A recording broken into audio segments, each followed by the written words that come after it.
Hi everyone, my name is Charlie and today I am here to give you my Booktube Prize rankings for the Octafinals Group B.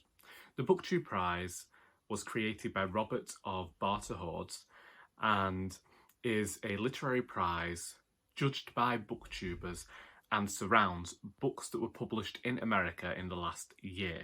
I grew rather envious of the booktubers who took part last year, and therefore when the opportunity arose to judge this towards the latter end of last year, I took that chance. One of the things that you have to do as a judge is to keep your reviews, your opinions of these books secret until your first round of judging has passed.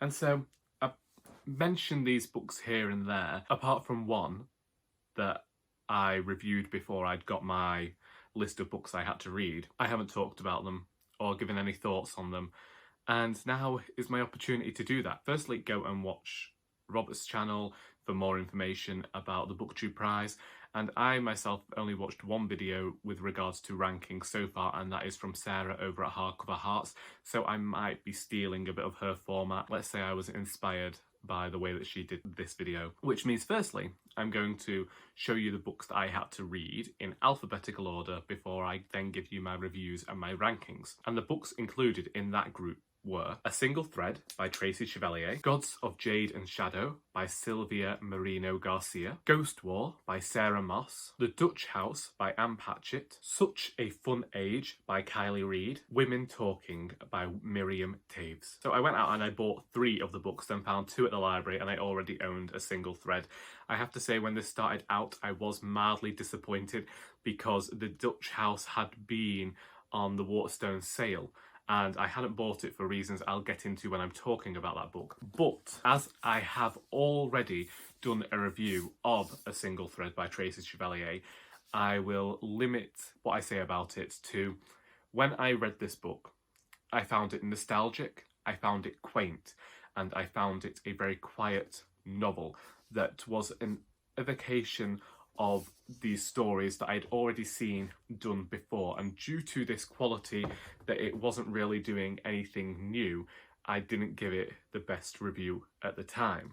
So immediately before going into doing my reading for this prize, I placed this at the bottom of my ranking. Similar to Sarah from Hardcover Hearts, I don't really rank books. I find it difficult to pair them off against one another simply because I don't give star ratings, because I found it weird to be giving an arbitrary number to a book, because there's so much a reader has to take into account when they are reviewing a book. It's not just about the genre, it's bringing into it your own personal ideals of what you like to see in fiction, as well as trying to figure out what the author wanted to do and the context behind it. So I did find ranking this somewhat difficult. However, this wasn't like Strictly Come Dancing. I kept saying that this wasn't one of those situations where the first thing you read went to the top of the leaderboard. The first thing I read went at the bottom of the leaderboard, and a reason I was doing this was because I thought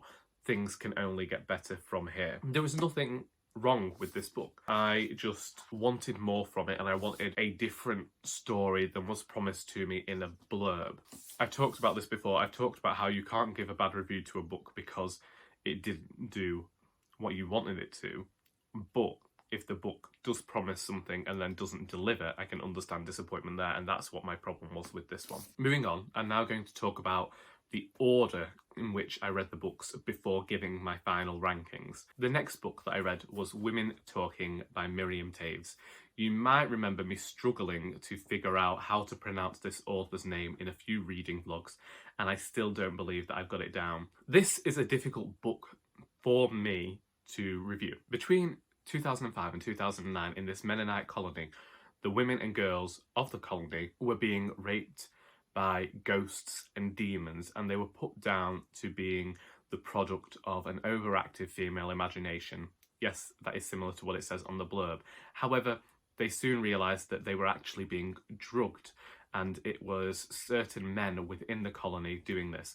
And this book is an imagined response to those events.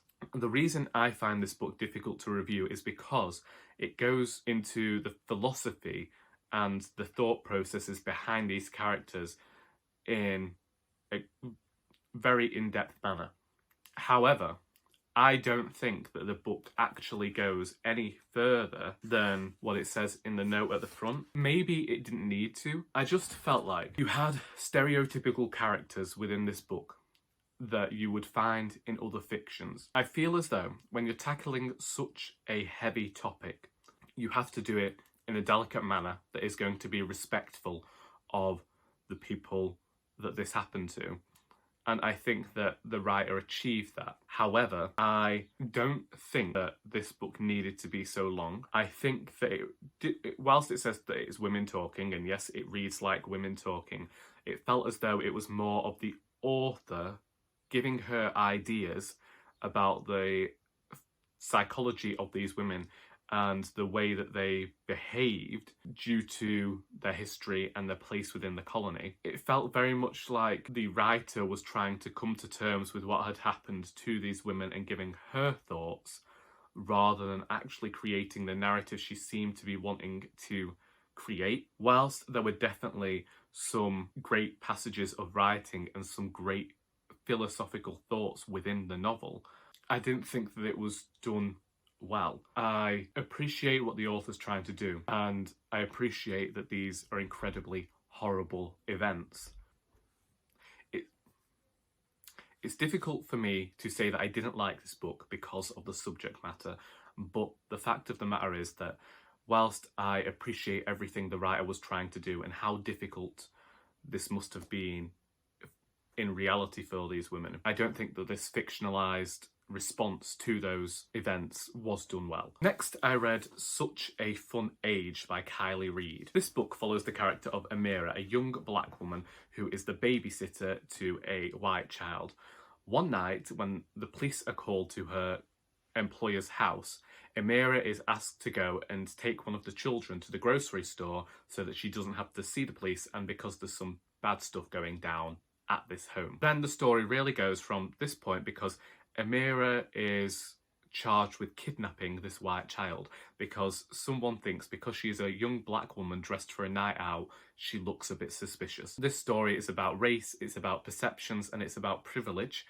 It's incredibly dramatic, and I have to say I did wonder whether it was a bit adolescent in tone. However, I found it an incredibly fast read and thought throughout the process of reading it that if you are moving from young adult literature into adult literature, then this might be a book for you.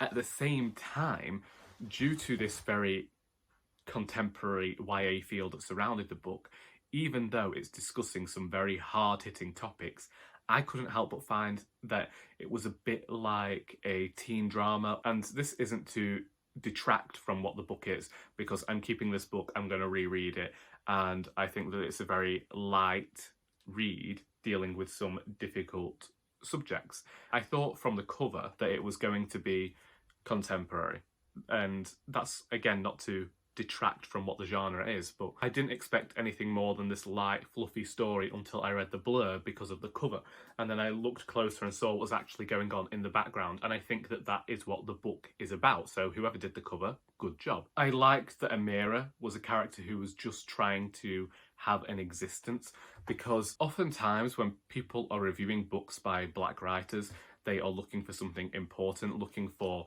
the struggle, and I liked that the writer hit that on the head here, and I liked that these white people were getting called out on their shit in the story. I don't know how it could have been done differently. I thought that the prose was exciting. I thought it was a fast read. I've seen that certain people had a problem with it. I can understand those problems because there's a lot of dramatic irony in this, and there's a lot of people walking through doors, and coincidence has a lot to play in this story, and it very much did feel like a debut novel, and you could see the set pieces and you could see how everything was going to work out in the end, but it was simple, and whilst it wasn't necessarily effective, it was a bit memorable. The next book that I read was Ghost Wall by Sarah Moss. This is an incredibly short book at 150 pages and deals with this young girl whose father is a bit of I believe her father was a bus driver, but he had dreams about returning Britain to its Roman roots. He didn't like the way that the world was transitioning. He doesn't like the inclusivity of the world in which he's living. So he's taken his family and they've joined this archaeological expedition that is being held by a university. And you get the idea, it's told from the perspective of, was it a third person? I'm trying to remember now whether it was a third person perspective, because this book, whilst I was reading it, I felt as though I was inside the head of this girl, Silvia. She is dealing with a domineering father who is abusive, and that is something that I would like to get off straight away, that this will have trigger warnings for abuse and neglect, and it was both psychological and physical. It was incredibly difficult to read about, and this is a book that actually saw me taking a break from Booktube for nearly 2 weeks, because it actually ended up, for whatever reason, it's the first time it's happened that a book picked up on something that happened within my own past and had me feeling incredibly sad for nearly a fortnight. And it was all down to this one book. There were times whilst I was reading this that I was thinking about this character and thinking about how I wanted her to stop doing something because I knew it was going to make her father angry. And I thought that the author had done something great then, because I, myself as a reader, shouldn't be thinking those things. It's incredibly problematic for me to be thinking that.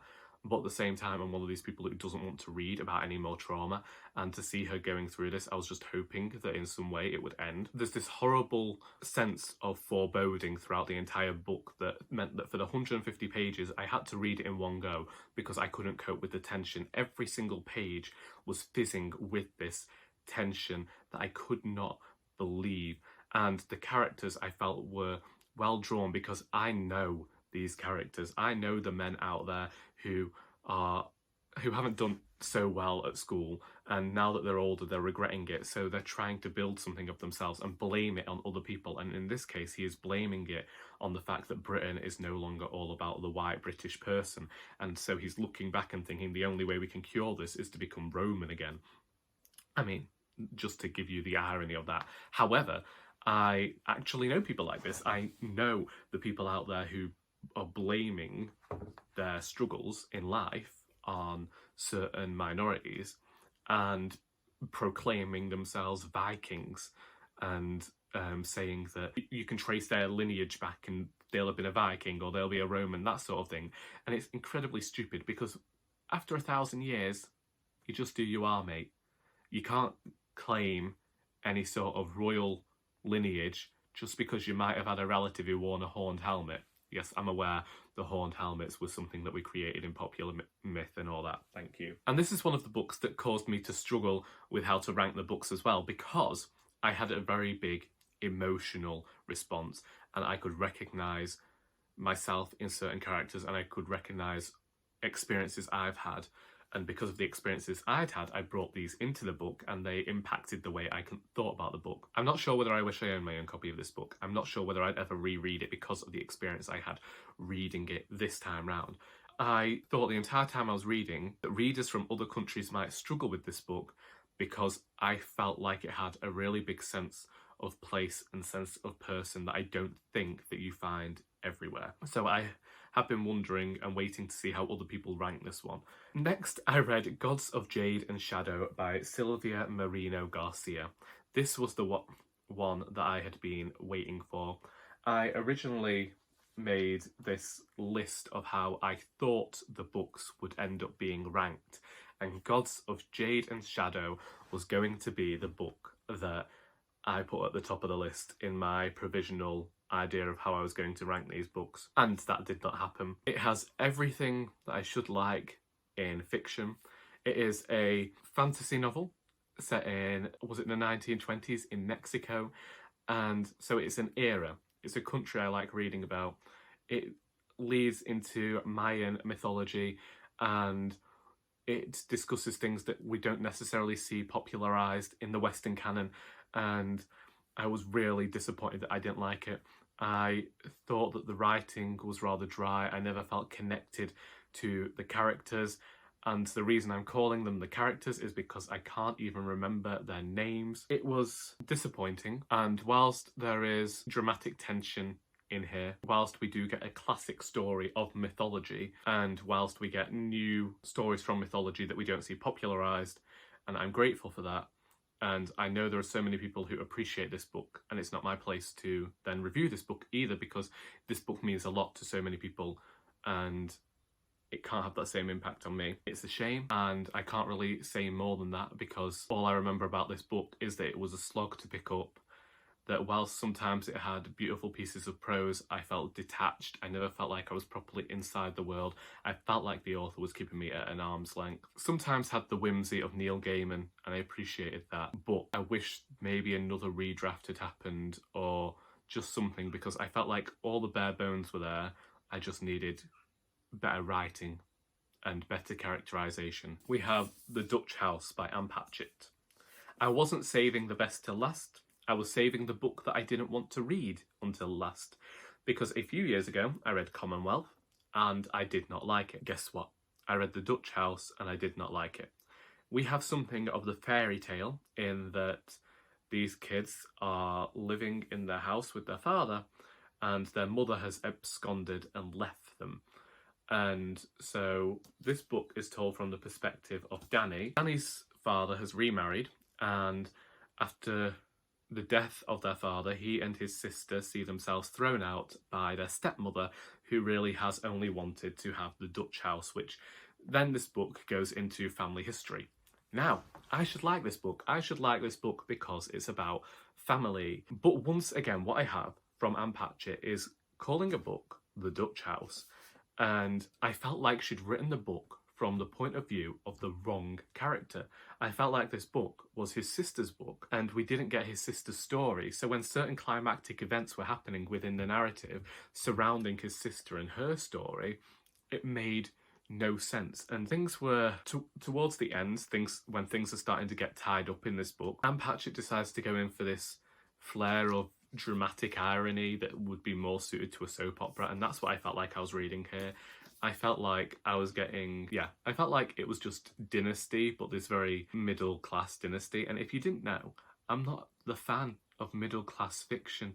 Like, at the end of it, this guy in the middle, this guy finds out actually he's still got thousands of dollars to get educated, and the amount of privilege in this book that is just flouted honestly was somewhat vomit-inducing. I'm just not a fan of Anne Patchett's prose. I find it incredibly simple with little heart behind it, somewhat cold in its delivery, and yes, I feel like it's that very much pretentious style that I've come to associate with American writers. I see it popularised by Raymond Carver and what people see as the greats, and I don't see as the greats. I just see as people who found this way of writing that allows them to tell a lot of the story and not really give us any sort of variation in tone. Like, this is the same, whilst he's called Danny, he's the same narrator that you see in 50,000 different American novels,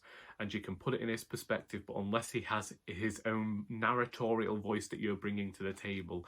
I left this book knowing nothing about my narrator, but knowing that people held on to the past. And yes, this is a book about memory that I wanted to forget for 2 months. And do you know how long I've waited to say that line? A long time. Because that was the first thing when I thought about just doing one sentence reviews of all these books. That's what I thought. This book is all about memory and how holding on to the past can cause you to actually limit your future, and trying to be someone you're not isn't going to be the best for you in the end. I'll commend Anne Patchett for managing to fit so much life into such a few amount of pages. Basically, if you've read any other American novel about a house, then you've read this one. Those are my thoughts on the books that I read. This is where we run into an issue, because my issue is I did not like the majority of these books, or if I did like them,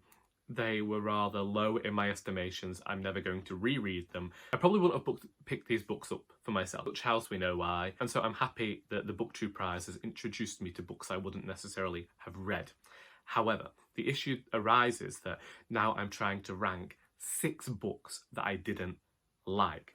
And so, as I said at the beginning, I placed a single thread at the bottom of this list. And that was because I'd read it, thought that everything else must be an improvement on that.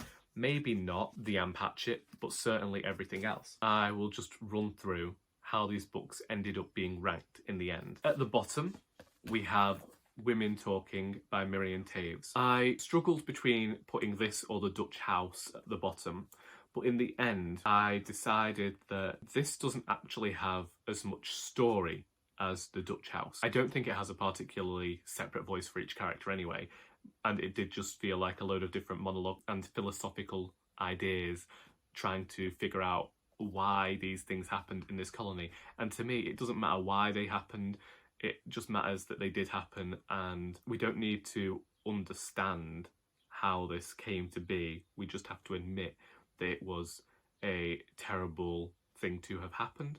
And so this went at the bottom. Then, naturally, it was The Dutch House. Then we had Gods of Jade and Shadow. Then we had A Single Thread, which I was really surprised ended up being third.